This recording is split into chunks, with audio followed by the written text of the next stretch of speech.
السلام علیکم ورحمۃ اللہ وبرکاتہ نحمدہ ونصلی علی رسولہ الکریم اما بعد فاعوذ باللہ من الشیطان الرجیم بسم اللہ الرحمن الرحیم۔ دوسرا سپارہ رکوع نمبر 4۔ انا بے شک فی خلق السماوات والارض آسمان اور زمین کی تخلیق میں واختلاف اللیل والنہار اور دن اور رات کے آنے جانے میں والفلک التی اور ایسی کشتی تجری فی البحر جو چلتی ہے سمندر میں بما ینفع الناس لوگوں کا سامان لے کر وما انزل اللہ من السماء اور وہ جو نازل کی اللہ رب العزت نے آسمان سے من ماء پانی فاحیا به الارض اور پھر اس پانی کے ذریعے زندہ کیا زمین کو بعد موتها زمین کے مردہ ہونے کے بعد وبث فیہا بث مطلب پھیلا دیا فیہا اس زمین میں من کل دابہ ہر قسم کا جانور وتصریف الریاح اور ہواؤں کا چلنا والسحاب المسخر اور بادلوں کا مسخر کرنا بین السماء والارض آسمان اور زمین کے درمیان لآیات یہ ساری کی ساری نشانیاں ہیں لقوم یعقلون ایسی قوم کے لیے جو عقل مند ہو۔ اللہ رب العزت نے قرآن کریم میں جگہ جگہ کائنات کے ان حقائق کی طرف توجہ دلائی ہے جو ہماری آنکھوں کے سامنے پھیلے ہوئے ہیں۔ اگر ہم ان پر نظر دوڑائیں غور کریں تو اللہ رب العزت کے وجود اور اس کی توحید پر دلالت کرتے ہیں۔ کعبہ جو تھا اس میں جو مکہ معظمہ تھا، کعبہ کے اندر مشرکین کے 360 بت رکھے ہوئے تھے اور ان 360 بتوں کو مشرکین مکہ مانتے تھے، ان پر عقیدہ رکھتے تھے۔ انہیں جب یہ اوپر والی آیت نازل ہوئی وَإِلَٰهُكُمْ إِلَٰهٌ وَاحِدٌ کہ تمہارا معبود تو صرف ایک ہی ہے، انہیں یہ سن کر بڑی حیرت ہوئی کہ اتنے بڑے نظام کو چلانے والی ذات صرف ایک ہی کیسے ہو سکتی ہے۔ تو پھر اللہ رب العزت نے آگے تفسیر بیان کر دی کہ زمین کو پھیلانے والا، آسمان کو پیدا کرنے والا اور سورج اور چاند اور ستارے پیدا کرنے والا اور کشتیوں کو چلانے والا اور زمین کو اس کے مردہ ہونے کے بعد زندہ کرنے والا، مطلب زمین جب خشک ہو جاتی ہے، چٹریل میدان بن جاتی ہے تو وہ مردہ ہو جاتی ہے، پھر اللہ رب العزت آسمان سے پانی برساتے ہیں تو وہ دوبارہ زندہ ہو کر پھل دینے لگتی ہے، اور اسی طرح طرح کے جانور اللہ رب العزت نے پوری دنیا میں پوری زمین پر جو پھیلائے جو ہماری آنکھوں سے ابھی تک اوجھل ہیں، اور 7 سمندر جو اللہ رب العزت نے بنائے، پھر ان سمندروں کے سے ایک دوسرے سمندر تک خشکی کا جزیرہ بنایا، پھر ان سمندروں کے اندر جو کشتیاں ہیں وہ چلتی ہیں انسانوں کے نفع کے لیے اور انسانوں کا بھاری بوجھ اٹھا کر۔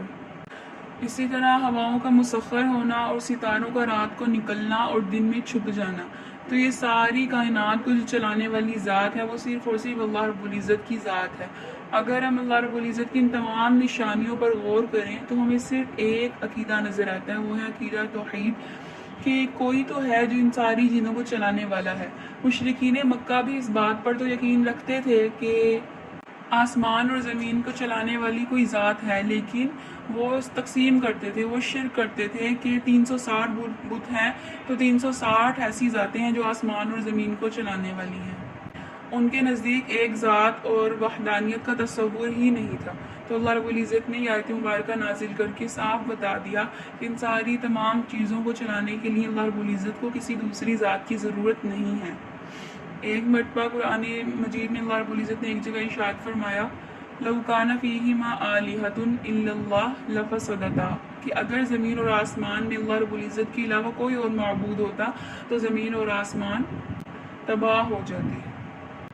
آگے فرمایا وَمِنَ النَّاسِ اور لوگوں میں بعض لوگ ایسے ہیں مَن يَتَّخِذُ مِن دُونِ اللَّهِ جو بنا لیتے ہیں اللہ رب العزت کے علاوہ اندادن کوئی شریک یحبونہم پھر یہ لوگ جو شرک ہے اس کے ساتھ ایسی محبت کرتے ہیں کہ حب اللہ جیسے اللہ رب العزت سے محبت رکھتے ہیں، والذین آمنوا لیکن وہ لوگ جو ایمان لائے اشد حبا للہ اللہ رب العزت سے شدید محبت رکھتے ہیں۔ اس سے ہمیں پتہ چلا کہ ایمان والوں کی ایک صفت یہ بھی ہے کہ وہ اللہ رب العزت سے سب سے زیادہ محبت رکھے۔ اس کا مطلب یہ نہیں ہے کہ انسان کو صرف اور صرف اللہ رب العزت سے ہی محبت ہونی چاہیے، بلکہ اس کا مطلب یہ ہے کہ انسان کو اگر دوسروں سے محبت ہے، والدین سے جیسے محبت ہے، بہن بھائیوں سے، رشتہ داروں سے محبت ہے، ان سب کا جو لیول ہے نا وہ اللہ رب العزت کی محبت سے نیچے ہی رہنا چاہیے۔ جو سب سے اوپر کا لیول ہے انسان کی محبت کا، وہ صرف اللہ رب العزت کی محبت کا تقاضا ہے کہ انسان کو سب سے زیادہ جو محبت ہونی چاہیے وہ اللہ رب العزت کی ذات سے ہونی چاہیے۔ آگے فرمایا وَلَوْ يَرَى الَّذِينَ، اور اگر دیکھیں وہ لوگ ظلموا جنہوں نے ظلم کیا، اذ يرون العذاب، جو وہ عذاب کو اپنے سامنے دیکھ لیں گے، ان القوۃ للہ جميعا، کہ اس دن تو ساری کی ساری قوت اللہ رب العزت کے لیے ہے، وان اللہ شدید العذاب، اور اللہ رب العزت سخت عذاب دینے والے ہیں۔ یعنی یہاں پر روز قیامت کا بیان بتایا جا رہا ہے کہ جب ظالمین دیکھیں گے عذاب کو تو اس وقت ان کی کیا حالت ہوگی۔ آگے والی آیت میں فرمایا اذ تبرأ الذین، جب وہ لوگ بیزار ہو جائیں گے، اتبعوا اپنے پیشوا، من الذین اتبعوا اپنے پیروکاروں سے، یعنی کہ جو لوگ حاکم ہیں جن کی پیروکار اتباع کرتے تھے، وہ جو حاکم وغیرہ حکماء جو ان کو ضلالت کی طرف، گمراہی کی طرف دھکیلتے تھے، وہ پھر ان لوگوں سے بیزار ہو جائیں گے جو لوگ ان کی اتباع کرتے تھے۔ وَرَأَوُا الْعَذَابَ، اور جب یہ لوگ عذاب کو دیکھ لیں گے، وَتَقَطَّعَتْ بِهِمُ الْأَسْبَابُ، پھر جو ساری رشتہ داریاں جو ہیں ان کی، جو آپس کے ناطے ہیں، وہ ٹوٹ جائیں گے۔ یعنی وہ تمام تعلقات جو دنیا میں ان کے درمیان تھے، خواہ وہ دوستیاں تھیں، رشتہ داریاں تھیں، باہمی موافقت وغیرہ تھی، وہ سب کی سب ختم ہو جائے گی، اور جب یہ لوگ عذاب کو دیکھیں گے تو اس سے ایک دوسرے سے بیزاری اختیار کریں گے۔ وقال الذین، اور کہیں گے وہ لوگ، اتبعوا جنہوں نے ظالم لوگوں کی اتباع کی تھی، کیا کہیں گے، لو ان لنا، کاش، ان لنا کرۃً، ہمارے لیے ہوتا کرۃً زمین میں ایک مرتبہ پلٹنا،